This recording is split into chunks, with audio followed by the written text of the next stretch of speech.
আজকে আমরা বানালাম হচ্ছে ভাপা পিঠা। গ্রামের ট্র্যাডিশনাল ওয়েতে কিভাবে ভাপা পিঠা মাটির চুলায় আমরা বানাই সেই প্রসেসটাই আজকে ভিডিও করে রাখলাম।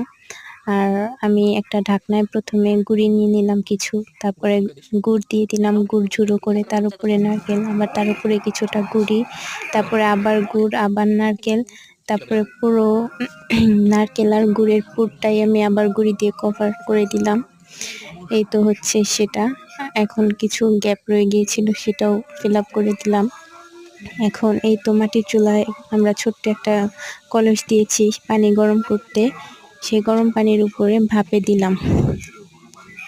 এই তো হচ্ছে কিছুক্ষণ পর প্রায় 10 মিনিট এবার অপেক্ষা করব। 10 মিনিট পরে আমরা এটাকে নামিয়ে নিব। বাস, এই তো রেডি আমাদের ভাপা পিঠা। হ্যাঁ, অতিরিক্ত গুড় এবং নারকেলের কারণে আমাদের ভিতরের অংশটা অনেক বেশি নরম হয়ে গিয়েছিল, কিন্তু খুবই টেস্টি ছিল।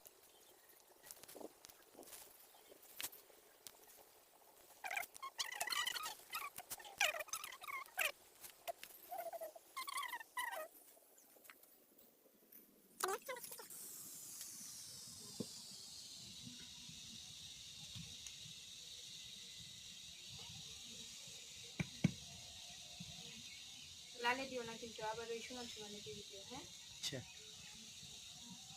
আগে না এটা কেটে নিই।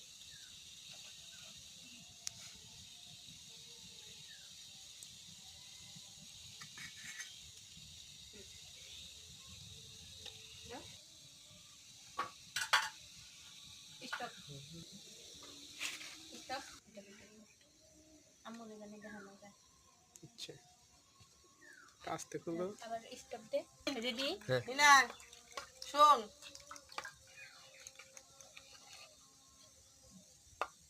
এটা হইছে কেটা হ্যালো হয়ে গেছে, এটা ভিডিও ঠেকা স্টপ।